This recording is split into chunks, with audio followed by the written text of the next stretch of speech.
महोदय, संविधान में हमें 3 मूलभूत सिद्धांत दिए: समानता, न्याय और अवसर की समानता। बाबा साहब डॉक्टर भीमराव अम्बेडकर ने संविधान बनाते समय स्पष्ट किया था कि भारत का लोकतंत्र तभी मजबूत होगा जब समाज के कमजोर वर्गों के साथ न्याय होगा। इसलिए सरकार का दायित्व है कि वो संविधान की भावना के अनुसार नीति और बजट बनाए। प्रमोशन में रिजर्वेशन एससी एसटी ओबीसी को नहीं मिल रहा है। एनएफएस लगातार हो रहा है एससी एसटी ओबीसी के बच्चों के साथ, और इस तरह का छल हो रहा है जैसे यूपीएससी में भी अभी हुआ। जिस तरह का छल हो रहा है उससे असंतोष। चंद्रशेखर जी, धन्यवाद। चंद्रशेखर बैठिए बेनीवाल जी, बैठिए। धन्यवाद, बैठिए। धन्यवाद सभापति जी। ये किसी ने आपको पर्ची भेजी है।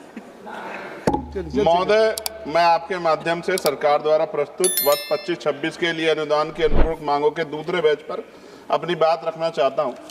महोदय, मैं कोशिश ये करता हूं कि विषय से हटूं ना, लेकिन क्योंकि गैस सिलेंडर की समस्या इस समय बहुत बड़ी है, मैं वित्त मंत्री जी का ध्यान आकर्षित करूंगा कि लोग लाइनों में लगे और आपसे बहुत उम्मीद कर रहे हैं कि भाई उनकी समस्या दूर हो जाए।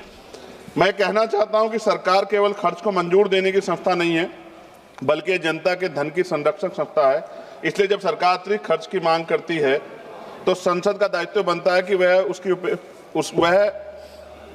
उसकी पूरी समीक्षा करे। सरकार द्वारा इस दूसरे बैच में लगभग 2.81 लाख करोड़ रुपए के अतिरिक्त व्यय की मंजूरी मांग रही है, जिसमें लगभग 2.01 लाख करोड़ रुपए वास्तविक अतिरिक्त नगद व्यय।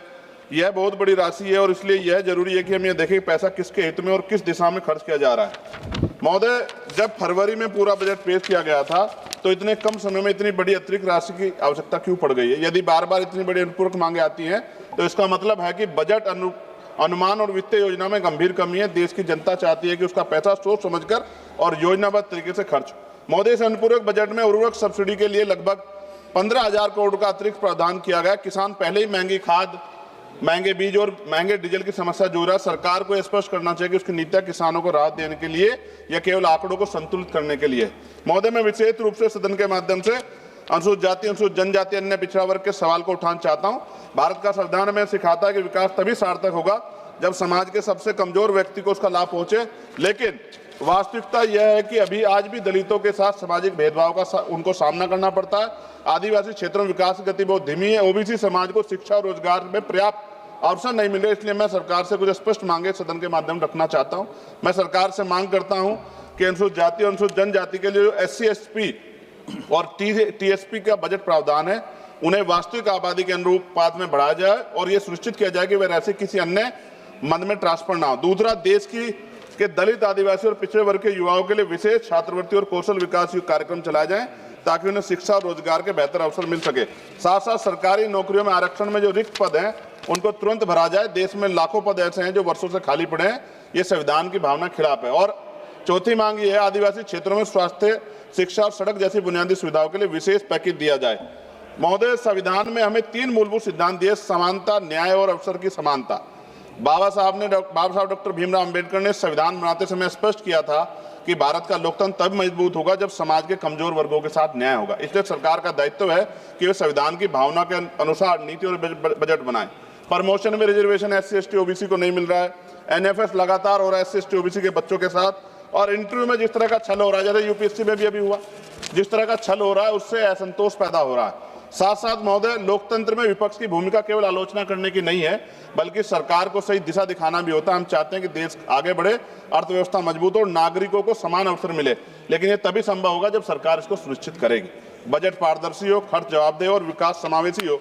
महोदय, अंत में मैं कहना चाहता हूं कि अनुपूरक मांगों का उद्देश्य केवल खर्च बढ़ाना नहीं होना चाहिए, बल्कि ये सुनिश्चित करना चाहिए कि ये पैसा देश के गरीब, किसान, मजदूर, दलित, आदिवासी और पिछड़े वर्गों के जीवन में वास्तविक परिवर्तन लाए। यदि सरकार संविधान की भावना के अनुरूप सामाजिक न्याय के केंद्र में रखकर निर्णय लेती है तो निश्चित रूप से देश का विकास अधिक संतुलित और न्यायपूर्ण होगा। और अंत में सर, नगीना लोकसभा से मैं चुन के आया, मैं धन्यवाद देता हूं अपने लोकसभा के वोटर्स का सभी।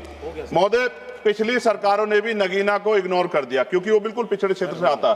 और अंत में एक आखिरी वो कर रहा हूं सर, और ये सरकार भी सर नगीना से दोहरा व्यवहार कर रही है। महोदय, हमारे यहाँ रोजगार की समस्या, पलायन करना पड़ता है, कोई मुंबई जाता है, कोई हैदराबाद जाता है, कोई दिल्ली आता है, और मेडिकल सुविधाएं बिल्कुल नहीं। मैंने पिछली बार भी वित्त मंत्री से मांग की कि एम्स बन जाए हमारे यहाँ। अपने जो स्वास्थ्य मंत्री उनसे मांग के सर विस्तार में कभी अगर जाके देखें, मैं आग्रह करूंगा, निमंत्रण भी दे रहा हूं कि आप कभी आइए नगीना, आपको देख के ऐसा लगेगा कि उससे इतना बड़ा छल हुआ कि वहां की जनता को जानवर माना गया। इसलिए मैं आपसे वहां का प्रतिनिधि होते के नाते कहना चाहता हूं कि वहां अगर आदमी, चेयरमैन सर, अगर आदमी बीमार हो जाए, उसको इमरजेंसी पड़ जाए, तो इतना हॉस्पिटल जाएगा, इतना मर जाता है, लोग तड़पते हैं। इसलिए मैं आपसे आग्रह कर रहा हूं। और मैडम, ये मेरा नहीं है, अपना नहीं है, ये हमें तो यहाँ एम्स में मिल जाएगा, लेकिन उनको इलाज मिले, इसलिए आपसे कह रहा हूं कि नगीना के लोगों के बाद सोचा जाए, हमारे रोजगार की व्यवस्था हो जाए, उद्योग क्षेत्र लग जाए, तो लोगों, वहां के बच्चों को रोजगार मिलेगा और वो आपको धन्यवाद देंगे। धन्यवाद सर। जय भीम, जय भारत। सभा की कार्रवाई शुक्रवार 13 मार्च 2026 को प्रातः 11 बजे तक के लिए स्थगित किया जाता है। Thank you.